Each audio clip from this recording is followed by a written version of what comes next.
Friends, आज हम लोगों के पास एक आईफोन 11 है और ये सेट फुल्ली डेड था जो कि हम लोग रिपेयर कर लिया है। और इसको कैसे हम लोग स्टेप बाय स्टेप तरीके से रिपेयर किया उसके बारे में जानकारी दूंगा, ताकि आप लोग भी उल्टा सीधा जगह में काम ना करके सही जगह में काम करो। और इसको हम लोग कैसे स्टेप बाय स्टेप रिपेयर किया उसके बारे में जानकारी देना है। तो hello friends, I am Shekhar Badi, you are watching technical channel. So without wasting time, let's get started.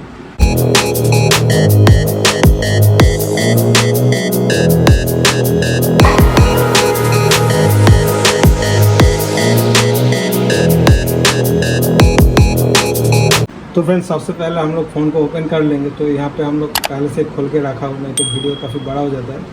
तो एक बार हम लोग इसका सभी कनेक्टर खोल लेंगे और मदरबोर्ड को खोल के आप लोग को दिखाएंगे। आप लोग देख पा रहे हैं। और सबसे पहले बैटरी को खोल लेना है। इसका हर एक पॉइंट को पहले खोल लेना है। सबसे पहले हम लोग बैटरी को खोलेंगे और बैटरी खोलने के बाद इसका डिस्प्ले का जो पत्ता है उसको खोलेंगे।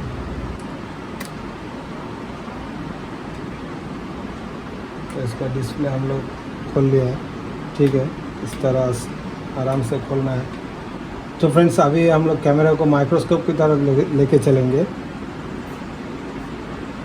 और आप लोग देख पा रहे हैं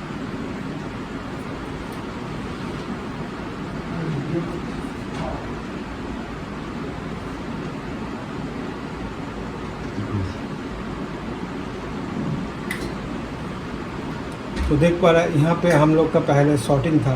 और यहाँ पे एक्चुअली शॉर्टिंग सब सोचेगा कि यहाँ पे शॉर्टिंग है, तो हम लोग भी जैसे मल्टीमीटर से चेक किया तो यहाँ पे हम लोग को शॉर्टिंग मिला। और इसके लिए ये जो चार्जिंग आईसी से जो इसका पीपी बैड VCC सप्लाई आता है वो चार्जिंग आईसी से आता है, ठीक है। तो सभी सोचेगा कि इसका जो सैंडविच बोर्ड उसको ओपन करना पड़ेगा, चार्जिंग आईसी में काम करना पड़ेगा। तो एक्चुअली तुरंत ऐसे डिसीजन नहीं लेना है। पहले अच्छी तरीके से इसका चेक करने के बाद ही उस बोर्ड को खोलना है, ठीक है। जब तक आप ऊपर से काम हो जाता है तो ऊपर से काम कर लेना चाहिए। तो हम लोग इसका ऊपर से खोल के देखा हो, जैसे हम लोग यहाँ पे सप्लाई दे रहा था तो यहाँ पे ये कॉइल जो था ये कॉइल हीट हो रहा था। इससे पहले जो दुकान वाला कर रहा था वो बताया था कि ये कॉइल हीट हो रहा था। तो हम लोग इस कॉइल को चेंज करके एंड्रॉयड मोबाइल से लगाया। ये 1 माइक्रो हेनरी का है, ठीक है। तो यहाँ पे शॉर्ट हो रहा था। और ये शॉर्ट कहाँ से हो रहा था? ये जो लाइट आईसी इसका वजह से ये शॉर्ट हो रहा था। ये आईसी ख़राब था, ठीक है। तो देखिए यहाँ पे दोनों अलग अलग आईसी है, एक ही नंबर का नहीं है। हम लोग एक बार दिखा देता हूँ क्लियर करके।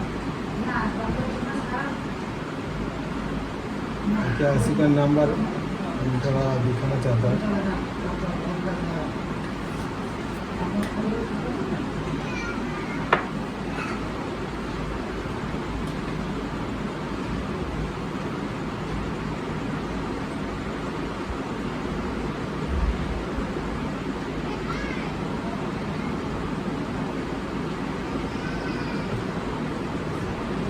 ये वाला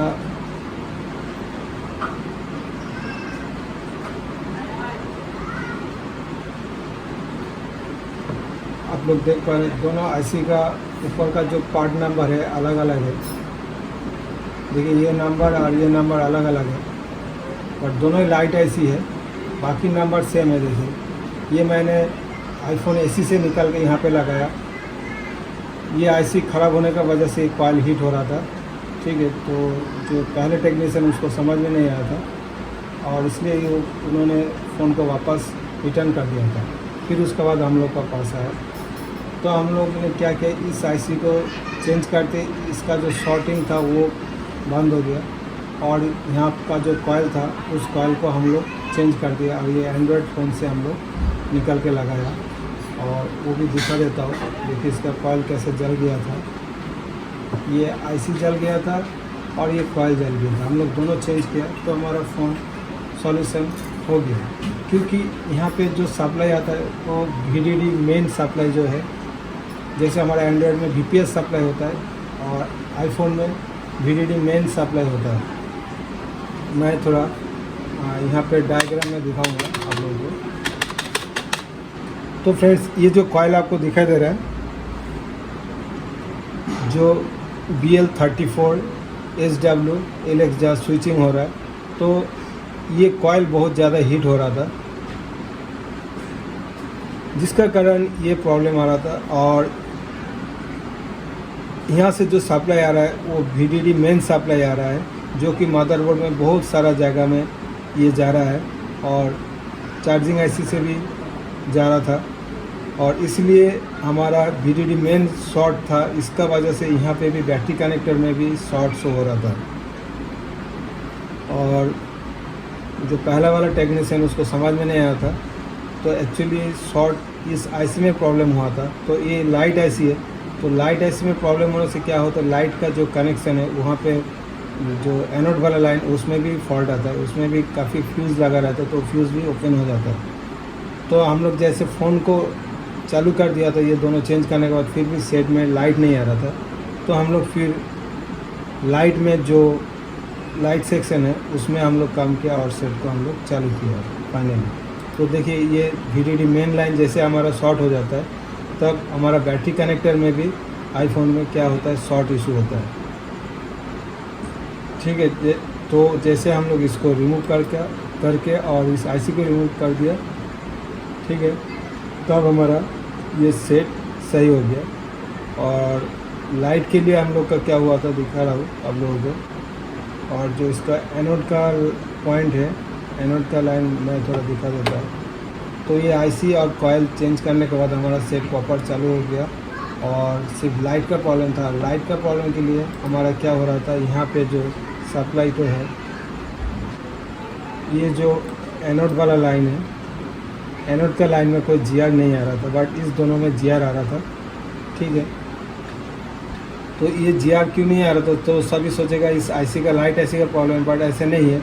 इस लाइन को अगर आप ध्यान से देखोगे तो यहाँ पे देखिए एक फ्यूज़ लगा हुआ है, एक रजिस्टर लगा हुआ है, 0 ohms का रजिस्टर है।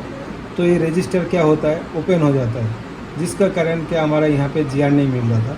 और यहाँ पे हम लोग क्या किया, एक तो जम्पर लगा दिया। आप लोग को दिखा देता हूँ डायग्राम, इसमें हम कहाँ पे जम्पर लगा, जम्पर तो एक बार दिखा देता हूँ। देखिए, जैसे यहाँ पे जो रजिस्टर तो 0 ohms का है,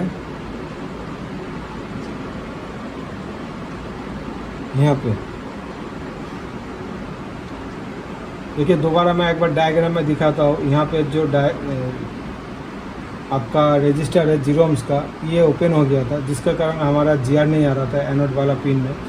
तो ये रजिस्टर कहाँ पे था, देखिए हम लोग मोबाइल का मदर इसमें स्कीमेटिक में दिखाया, अभी बोर्ड में दिखा रहा। देखिए, ये वाला जो जम्पर हम लोग किया है, यहाँ पे जो रजिस्टर इसके ऊपर ही हम लोग जम्पर तो लगा दिया है। और इसका जम्पर लगाने के बाद हमारा GR आने लग गया, यहाँ पे GR आ गया। ठीक है, इस जगह पे पहले GR नहीं था, अभी यहाँ पे GR आ रहा है। ठीक है, और इतने ही हम लोग काम करके हम लोग सेट को प्रॉपर चालू कर दिया। एक बार हम लोग लाइट का GR भी आप लोग को दिखा देना चाहता हूँ। और वीडियो काफ़ी बड़ा हो जाता है, इसलिए हम लोग इस तरह करके उसके बाद आप लोग को दिखा रहा हूँ, ताकि वीडियो छोटा हो जाए और आप लोग को सिर्फ समझ में आना चाहिए। देखिए, यहाँ पे जैसे हम लोग GR लेंगे, मल्टीमीटर का तरफ थोड़ा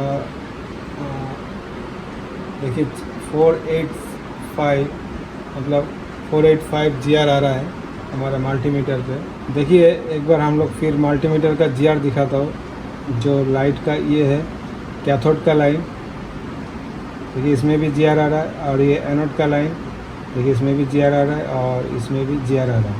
क्योंकि ये जो इसका जम्पर है, यहाँ पे ये जम्पर मतलब यहाँ पे जो रजिस्टर है ये ओपन हो गया था।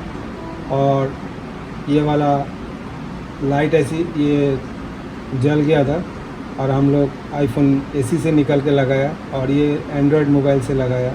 ये 1 माइक्रो हेनरी का कॉइल होता है, ये भी जल गया था, जिसके कारण हमारा सेट डेड कंडीशन में था।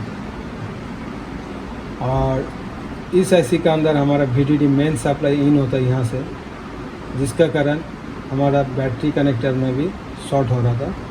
ठीक है, तो आईफोन में ज़्यादातर ये सेकेंडरी लाइन में भी आपका फॉल्ट होने से बैटरी कनेक्टर में आपको प्रॉब्लम इश्यू होता है। ठीक है, शॉर्ट सर्किट आपको शो करेगा, बट आपको चार्जिंग आईसी को शुरू में ही आपको नहीं निकालना है।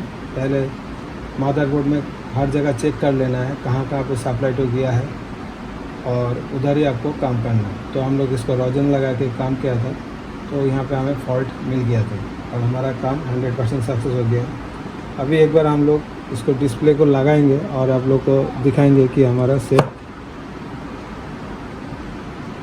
किस तरह चालू हो गया। ठीक है, तो अभी हम लोग डिस्प्ले को लगाएंगे और देखेंगे हमारा सेट चालू हो रहा है कि नहीं। तो फ्रेंड्स, हम लोग सभी कनेक्टर लगा दिया है, एक बार चेक करेंगे हमारा सेट किस तरह चालू हुआ है। आप लोग को दिखा देता है, देखिए हम लोग पावर बटन प्रेस कर रहा हूँ और देखिए, तो इस तरह सभी आप लोग आईफोन का काम कर सकते हैं। थोड़ा एंड्रॉयड से हट के ये है, थोड़ा हार्ड होता है इसका काम, लाइनें बहुत ज़्यादा होता है, थोड़ा समझ के इसमें काम करना है। और SMD का टेम्परेचर वगैरह सब कुछ सही करके आपको काम करना है। अभी इसको हम लोग, इसका पासवर्ड हम लोग को मालूम नहीं है। ठीक है, तो इसलिए हम लोग देखिए इमरजेंसी कॉल करके दिखा दे रहा हूँ, तो हमारा सेट प्रॉपर चालू हो गया। ठीक है फ्रेंड्स, तो आज के लिए वीडियो इतना ही है। आप लोग खुश रहिए, फिर मिलेंगे नेक्स्ट वीडियो में। तब तक के लिए bye bye and take care.